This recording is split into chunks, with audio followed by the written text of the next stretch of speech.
Hello! So today I'm finally doing another tag video.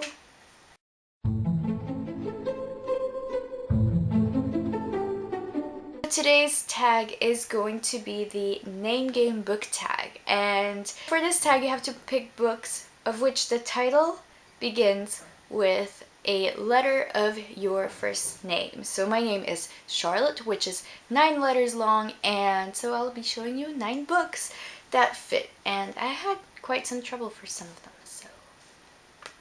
So for C, I found The China Garden by Liz Berry.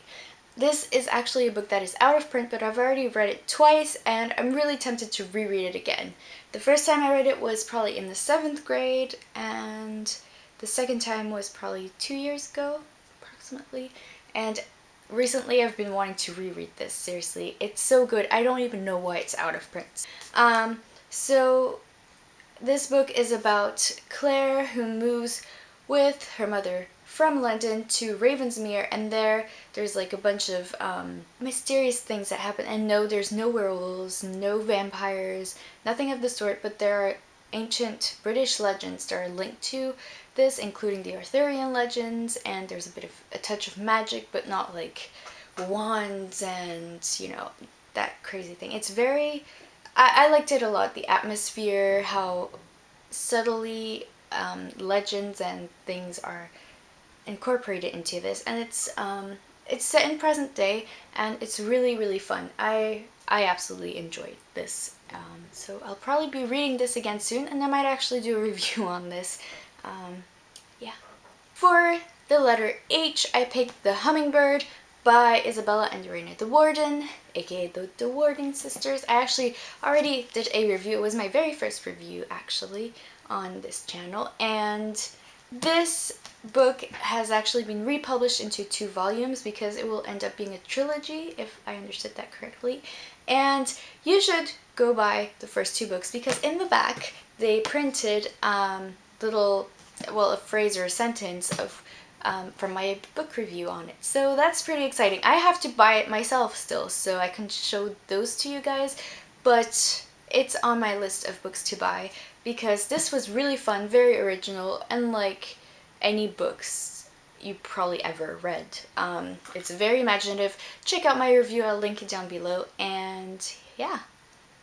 For the letter A, I picked Atonement by Ian McEwan, and I actually haven't read the novel yet because when I watched the movie, which was on a plane by the way, I cried. It's the very first movie during which I cried ever, seriously.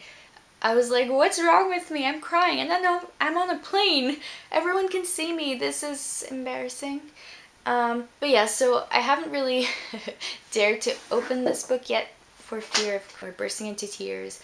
You know, if I'm reading this on the tram or, I don't know, on the bus, yeah, people will look at me. I don't want that. For the letter R, I picked The Raven Boys by Maggie Stiefvater. I have talked about this in a wrap-up video, and I will maybe do a review on this or wait till the whole series is out. So once again, there's a lot of magic, mythology, well, not mythology, but legends mixed into a modern day story, and I really like those novels apparently because it's not, I don't know, it's not entirely set in a separate world. There aren't any werewolves, vampires, and all that, but there's still a touch of magic, a touch of the imaginary, fantastical world, which I like. For the letter L, I picked Leonardo's Lost Princess by Peter Zilberman. This is actually a nonfiction book based on Peter Zilberman's experience when he once discovered a painting that he really wanted to buy, but he was outbid, and a few years later he sees it in a gallery and absolutely wants to buy it. It turns out that it is very likely, probably, a painting by Leonardo da Vinci, and this is what it looks like. And this was back in 2007, so it's pretty recent. So yeah, this book describes how they try to find out that this painting is really by da Vinci and not by a German group of artists who imitated his style. What is really interesting about this is that when Peter Silverman initially bought this piece of art, he bought it at $19,000, and when they found out it was probably, or is, by Leonardo da Vinci, they estimated this at $150,000. Yeah, that makes a huge difference, right? So, I haven't actually read the book, but it looks really interesting. I have read a lot about it. That's probably why I'm talking about it in a lot of detail. But yeah, I actually got this for one of my teachers and he really enjoyed it. He even went out and bought the documentary, so I'm assuming this is really good. So, now for O, I actually had a hard time finding a book. In the end, I found out I had two books starting with O, one that I hadn't read, another I did, so I picked the one I did, and that is Old School by Tobias Wolff. I think I talked about this also in a wrap-up video. This novel is set in a boarding school for boys, and every year, I think, if I once a term, a famous writer, author, or poet comes to visit this boarding school. Now, every term there is a writing contest, either for prose or poetry, and the author, or the visiting writer rather, gets to pick one that he prefers.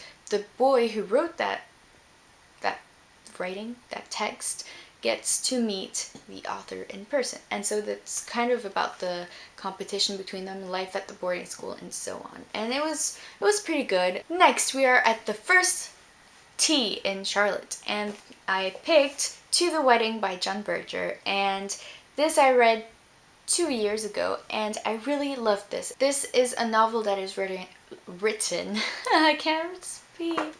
This novel is written in a non-linear fashion, so it sort of mimics the way humans or people think. And I found that really interesting. At first, I have to admit, it was really confusing when I read it, but once I got the hang of it and then reread the beginning, I was like, this is so good. And the story is great. There's a lot to analyze in this as well, if you're interested. One of my classmates also looked up and called John Berger to ask questions. Yeah. Anyways, but yeah, it's really, really good. I also know that all the money spent on buying this book goes to a fund that does research for AIDS or something like that, and so yeah, the money goes to good. For the second T in my name, I sort of had to cheat. I didn't have a title that started with T, that didn't start with, the something. So I ended up choosing a novel I absolutely loved, and that is The Night Circus by Erin Morgenstern. And gosh, if you haven't read this book yet, definitely do so. It's amazing. It's a lot of the writing is about the atmosphere, the magic of the whole place.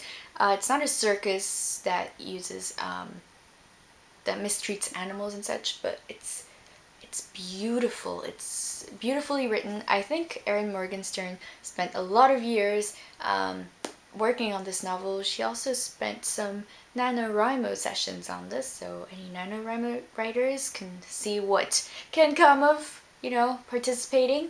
But yeah, it's really, really beautiful, and I recommend it. Now, surprisingly, I actually had a very hard time finding a book that started with the letter E. I thought it would be easy, but apparently not.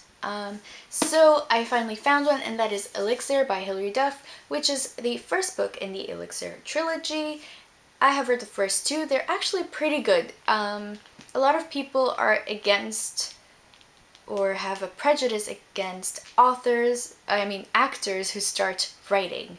And just because they're actors doesn't mean their writing is bad. It doesn't mean it's good, but they have some great ideas. Yeah, it's not all about fashion or about vampires or all that. It's very different. It's about reincarnation, and it's very well twisted with different time periods and all that in there.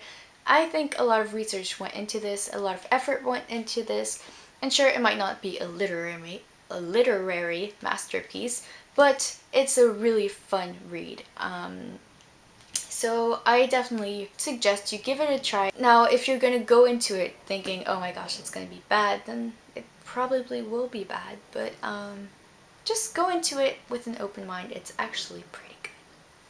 That is all I have for you guys today. Well, that was 9 books, but yeah, so I tag anyone who wants to do this tag. It's pretty fun because you actually have to look for the books sometimes, like for the letter E and O. I had a hard time. And pretty interesting to see what sort of books you have. So give it a try, and I hope you enjoyed it. I have read some of the books I've shown you today. If you want me to do a review on them, let me know. If there are some that I haven't read yet and you want me to read and review, please let me know as well. And of course, if you read them, let me know what you thought about these books. That is all I have for you guys today, and I will be seeing you in my next video. Bye!